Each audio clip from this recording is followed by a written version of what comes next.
महाभारत के बाद कैसे खत्म हुआ श्री कृष्ण सहित पूरा यदुवंश। 18 दिन चले महाभारत के युद्ध में रक्तपात के सिवाय कुछ हासिल नहीं हुआ। इस युद्ध में कौरवों के समस्त कुल का नाश हुआ। साथ ही पांचों पांडवों को छोड़कर पांडव कुल के अधिकांश लोग मारे गए। इस युद्ध में कौरवों के समस्त कुल का नाश हुआ। साथ ही पांचों पांडवों को छोड़कर पांडव कुल के अधिकांश लोग मारे गए। लेकिन इस युद्ध के कारण युद्ध के पश्चात एक और वंश का खात्मा हो गया। वो था श्री कृष्ण जी का यदुवंश। बहेलिये का तीर लगने से हुई श्री कृष्ण की मृत्यु।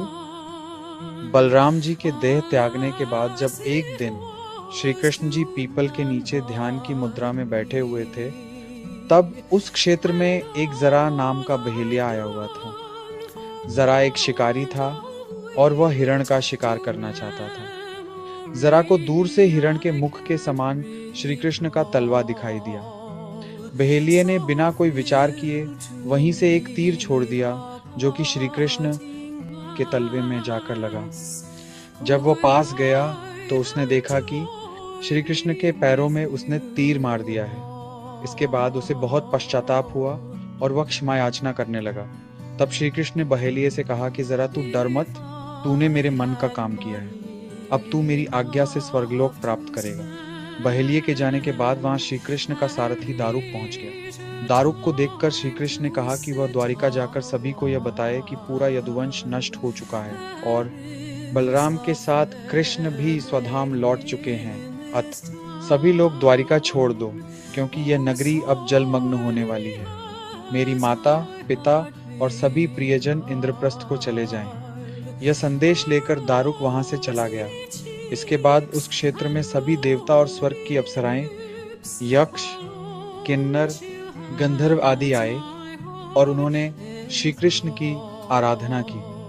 आराधना के बाद श्री कृष्ण ने अपने नेत्र बंद कर लिए और वे सशरीर ही अपने धाम को लौट गए। श्रीमद् भागवत के अनुसार जब श्री कृष्ण और बलराम के स्वधाम गमन की सूचना इनके प्रियजनों तक पहुंची तो उन्होंने भी इस दुख से प्राण त्याग दिए।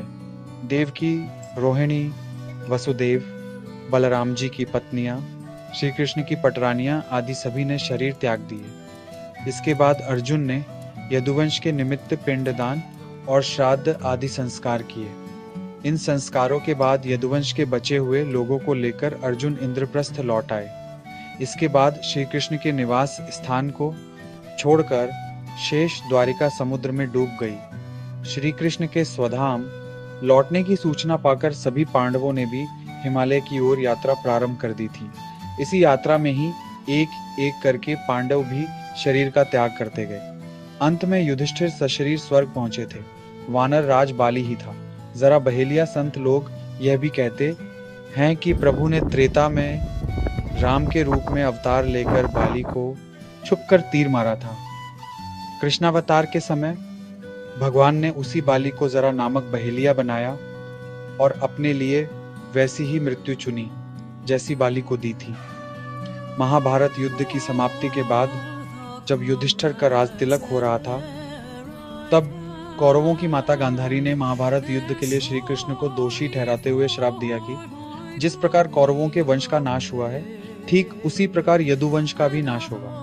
गांधारी के श्राप से विनाश काल आने के कारण श्री कृष्ण द्वारिका लौटकर यदुवंशियों को लेकर प्रयास क्षेत्र में आ गए थे। यदुवंशी अपने साथ अन्न भंडार भी ले आए थे। कृष्ण ने ब्राह्मणों को अन्नदान देकर यदुवंशियों को मृत्यु का इंतजार करने का आदेश दिया था। कुछ दिनों बाद महाभारत युद्ध की चर्चा करते हुए सात्यकी और कृतवर्मा में विवाद हो गया। सात्यकी ने गुस्से में आकर कृतवर्मा का सिर काट दिया। इससे उनमें आपसी युद्ध भड़क उठा और वे समूहों में विभाजित होकर एक दूसरे का संहार करने लगे। इस लड़ाई में श्री कृष्ण के पुत्र प्रद्युम्न और मित्र सात्यकी समेत सभी यदुवंशी मारे गए थे। केवल बब्रू और दारुक ही बचे रह गए थे। यदुवंश के नाश के बाद कृष्ण के ज्येष्ठ भाई बलराम समुद्र तट पर बैठ गए और एकाग्रचित्त होकर परमात्मा में लीन हो गए। इस प्रकार शेषनाग के अवतार बलराम जी ने देह त्यागी और स्वधाम लौट गए।